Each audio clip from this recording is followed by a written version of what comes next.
States Army presents The Big Picture, an official report produced for the armed forces and the American people.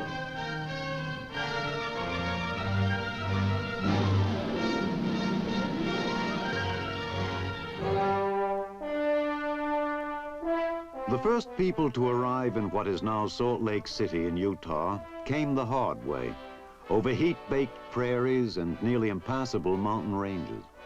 Their endurance and the love of freedom from which they drew the strength to go on is not forgotten. For here in the foothills near Salt Lake City is a lasting reminder. This monument stands on the spot from which Brigham Young first looked out over the newly discovered valley and said, "This is the place." The year was 1847. His people brought with them only the essentials, seeds, tools, and a stony determination to make this desert valley into a fruitful haven. They and their descendants have done just that. And in the Salt Lake City headquarters of the Utah National Guard, today, you'll find the same devotion to the concept of individual liberty strongly and quietly in evidence.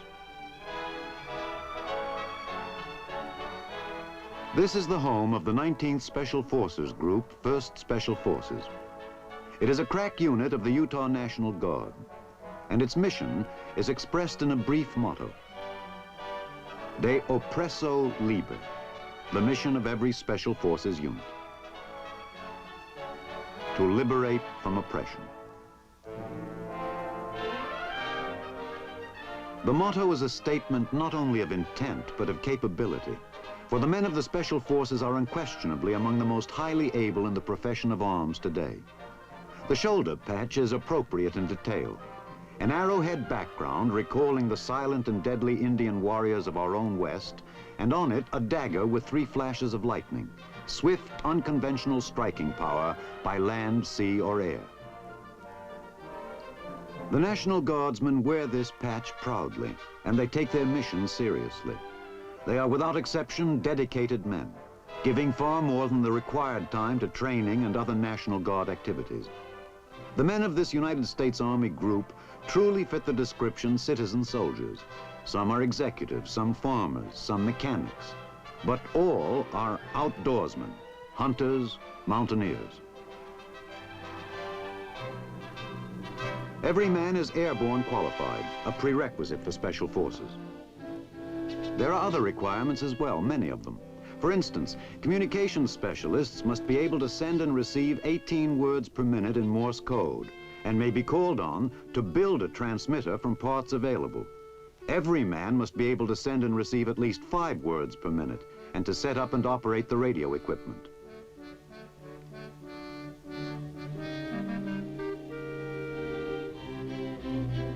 This cross-training principle applies to each phase of the operation. Every man must be a capable demolition specialist with a thorough understanding of various explosive materials, their composition and capabilities, and exactly how much is needed for a specific job. Army Special Forces troops must know every part of every weapon used by our own ground troops, and in addition, must be able to operate and maintain many types common to overseas localities.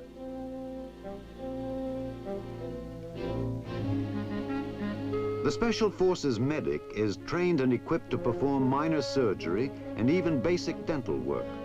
And every man is thoroughly trained in first aid techniques, because in the field, the Special Forces unit is almost completely on its own.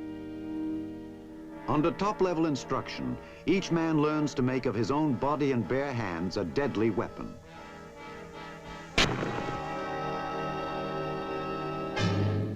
In practice, every blow must be stopped short of its mark. Any one of them can bring instant disablement or worse.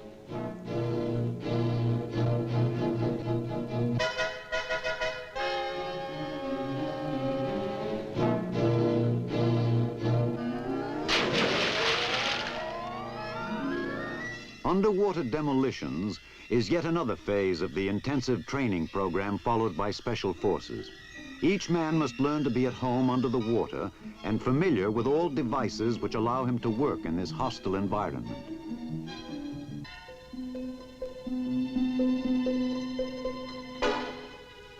bottom of a pool, he may be called on to make his way up a sheer cliff of rock.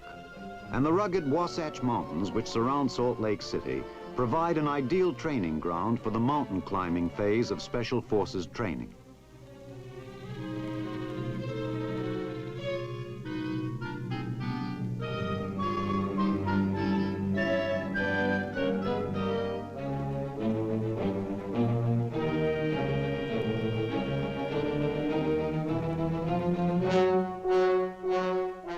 Here, a grocery clerk may find himself called on to put his trust in the slender ropes of the mountaineer, as he discovers that for the Special Forces, there is no such thing as impossible terrain.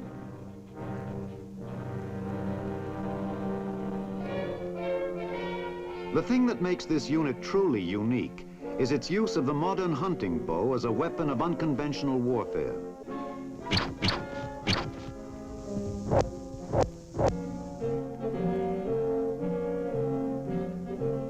In certain situations, nothing can match the bow. It's accurate and extremely powerful. It can strike with swift silence over considerable distances, and without the position-revealing muzzle flash and smoke of a firearm. In enemy territory where silence is essential, a team can use the razor-sharp hunting broadhead to kill game for food. And various types of explosive heads have been devised by the unit for specialized use. The penetrating power of this weapon is amazing.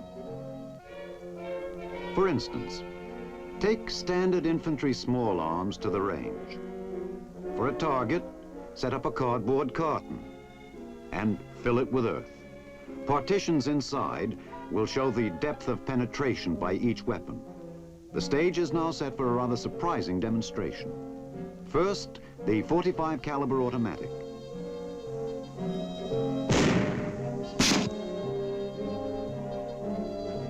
Now the .30 caliber carbine. Next, the M1 rifle.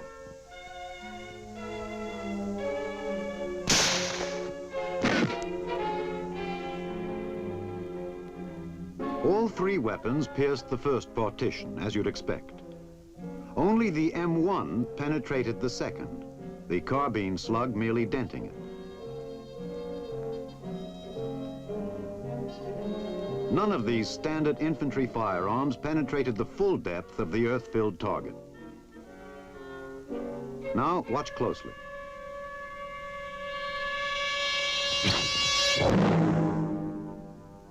The point, as unit members bring out with a pardonable pun, is clear. For these citizen soldiers, training is necessarily a part-time affair. Even so, actual field work is extensive. You don't learn how to rig a 3-rope bridge and cross it by class instruction alone.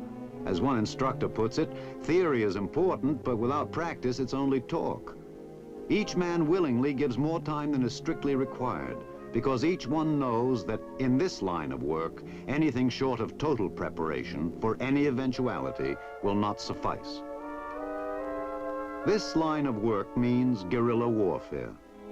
And the natural home of guerrilla forces is the mountains. Rocks and snow will be the only highways open to them. So even in summer, when the snow in Utah is high up and hard to come by, the men find a way to practice their skills.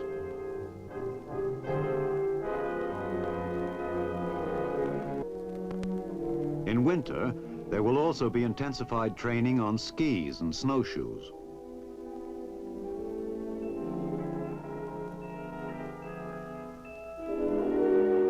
Meantime, even what might appear to be high-spirited fun is a calculated exercise in controlled and swift descent over crusted snow.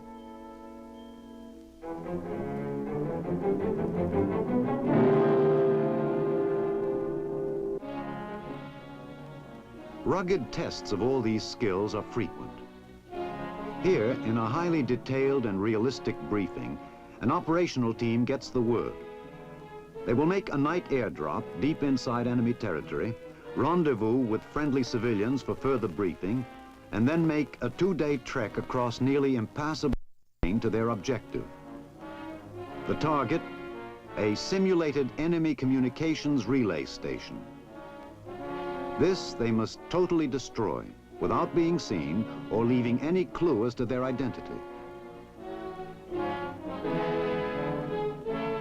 2 light army aircraft will transport the team to the remote drop zone. Everything they will need must be taken with them. They won't be resupplied once they drop in.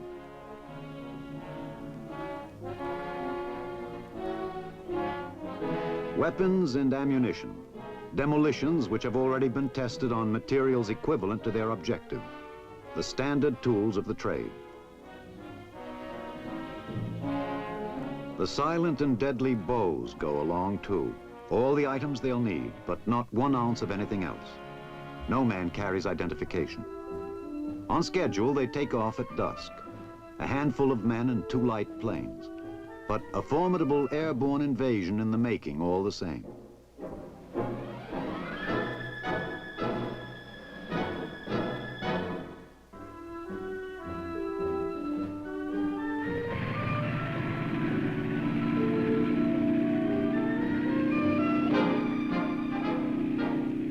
Each man is conscious that in an actual operation, this would be a long-term departure for the team. They would drop into enemy territory, organize, train, and equip guerrilla forces, and remain there for the duration of the emergency, directing and guiding guerrilla attacks upon the enemy in his own backyard. It could be weeks or years. No man goes into special forces work without knowing that this is what he's training for.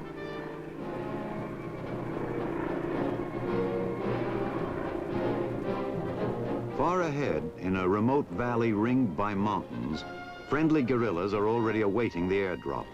The timetable is set. The mission is underway. Over the drop zone, the signal is given, and one by one, the men slip silently to the door and out into the moonlit night.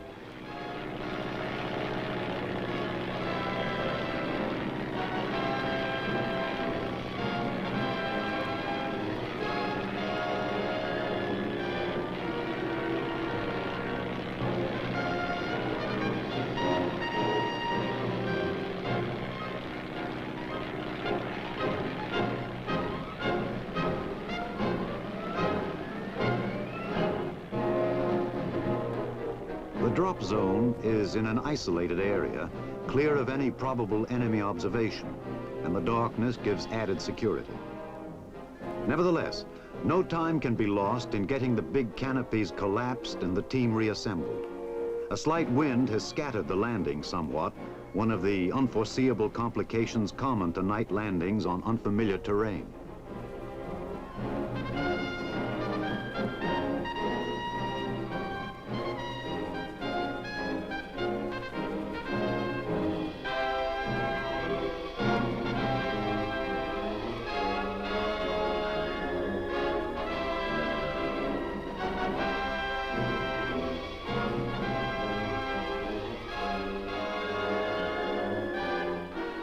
With all equipment gathered together and checked, the team moves out, leaving a local man behind to bury the parachutes. From now on, time is a precious commodity. The latest information gathered locally checks out with what they've already been told. The objective lies in relatively open foothills beyond an almost impossibly rugged mountain range. They'll be coming in the back door, so to speak. 6 enemy soldiers man the relay station, without special security guard because of the isolated location deep in their homeland. However, beyond the mountains, the team must pass uncomfortably close to a small village. Here they must take care not to be seen.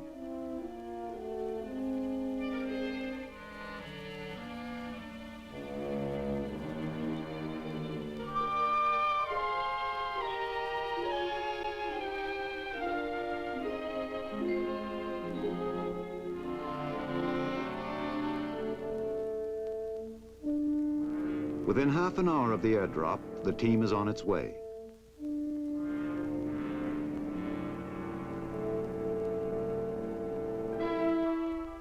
For Army Special Forces soldiers, this type of realistic maneuver is practicing what they will preach. For in actual operation, their prime mission would be to teach. to organize and train guerrilla forces in the techniques they themselves have learned the hard way, thus using their know-how to the greatest possible disadvantage of the enemy forces.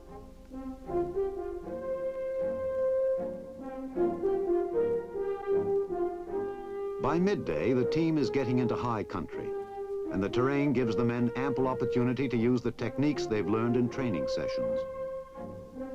With each man carrying a 50-pound pack, no one needs to be reminded to watch his step.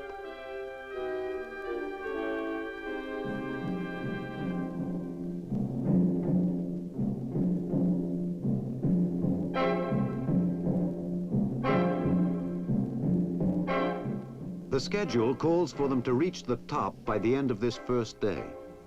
From that point on, the going will not be easy, but at least it will be downhill.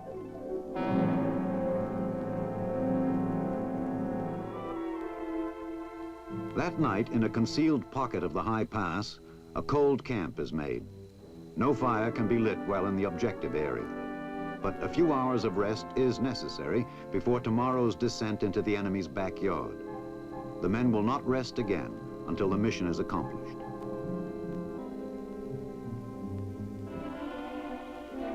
With first light, the team is already in position for the descent down the sheer back face of the mountain range.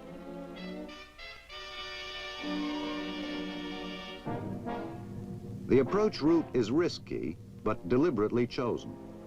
The enemy is complacently sure that danger from this direction is out of the question.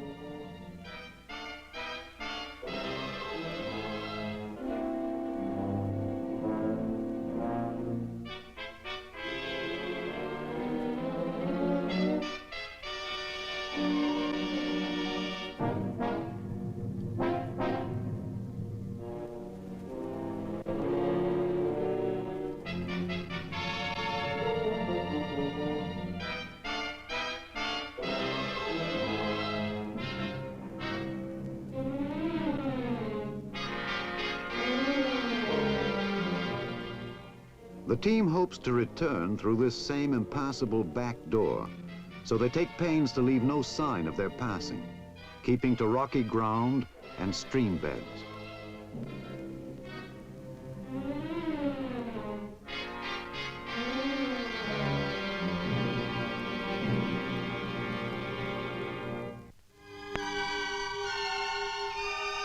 Now, as the team starts into the last leg of its trek, it's time to find a place to leave behind some of their excess weight, a place they'll have no trouble finding again, but well apart from any discernible trail.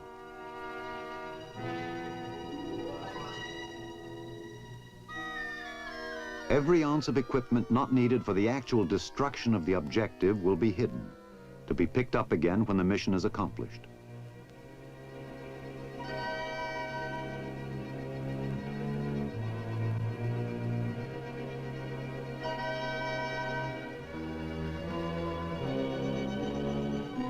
For the next few miles, the team must move with extra caution, remembering the warning about the possibility of a chance meeting with villagers in this area.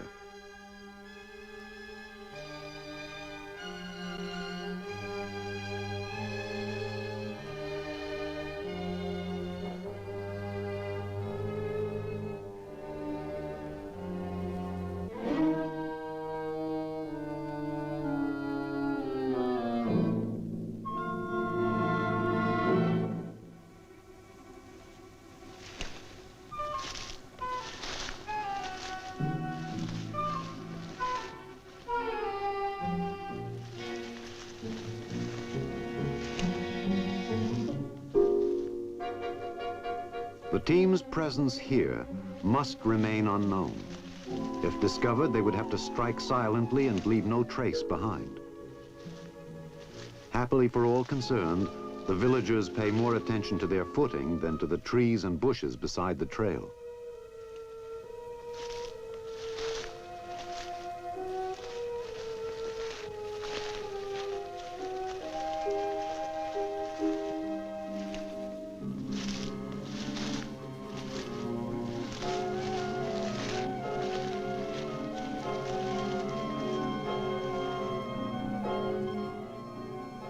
By late afternoon of the second day, The team is in the open foothills of the objective area.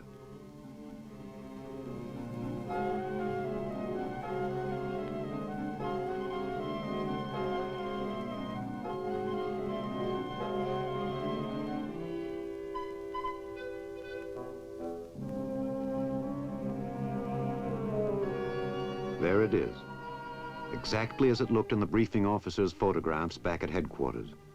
Communication shack, antennas, the complete setup.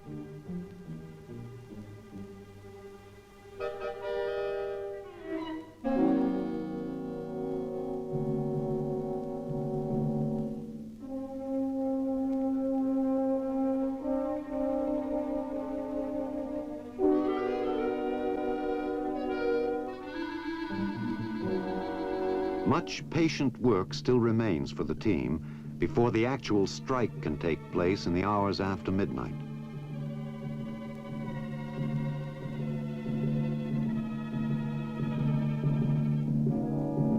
Quickly, positions are assigned and the men disperse.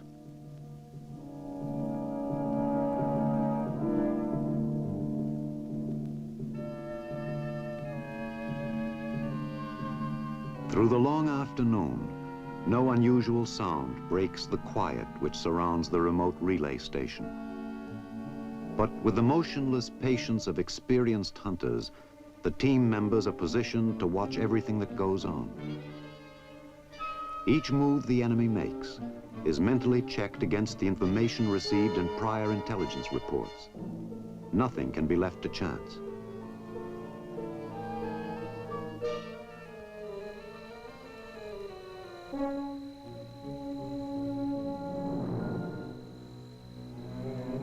After dark, the team regroups for a final review of the strike plan. As all good plans should be, it's a simple one. 3 men with automatic weapons will stay back to provide support if needed and to cover the escape route. 4 others will be ready to move in fast and set demolition charges on the antenna poles and communication shack. Their signal will be a diversion created when the 8th man blows the fuel dump with an explosive arrow.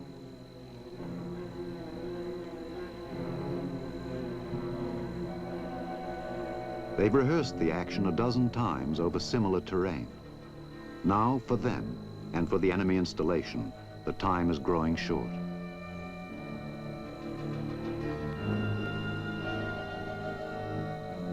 Though the distance to the objective is less than 200 yards, it takes a full half hour for the team to work soundlessly into position. Once the strike starts, however, it will have to be fast. Only a minute and a half is allotted for the demolitions group to get in, set their charges, and get out again without being seen.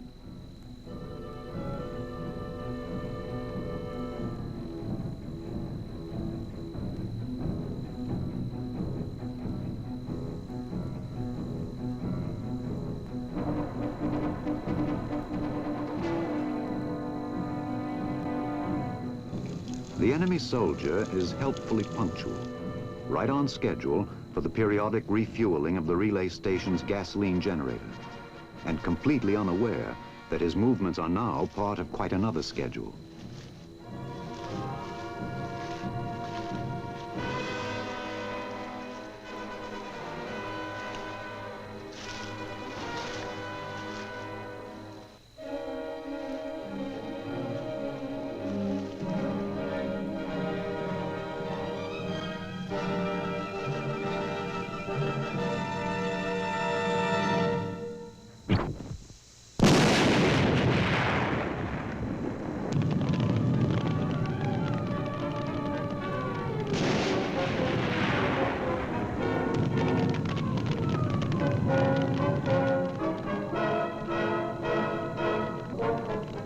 The diversion works as planned. Now it's up to the demolitions group, who must wait with controlled impatience for the enemy troops to cover 100 yards of ground and begin fighting the fuel dump fire. Once the station area is deserted, things move by the book. 90 seconds in and out.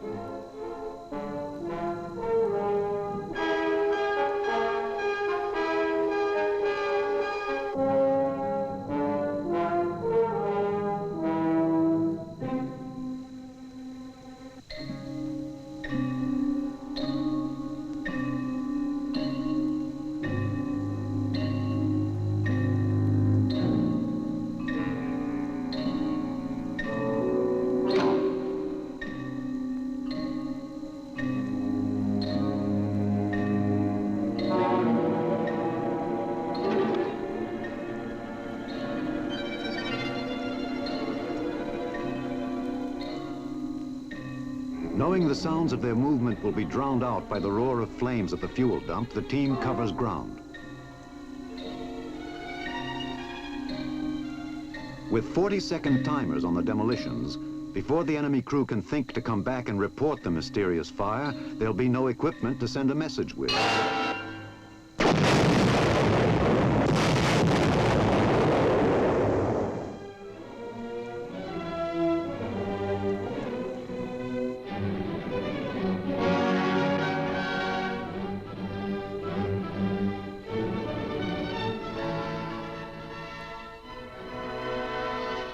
Mission completed.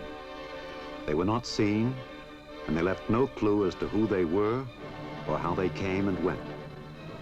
If and when this kind of skill is needed as world tensions mount, many men like these will be ready to organize and direct guerrilla action against the enemy on his home ground.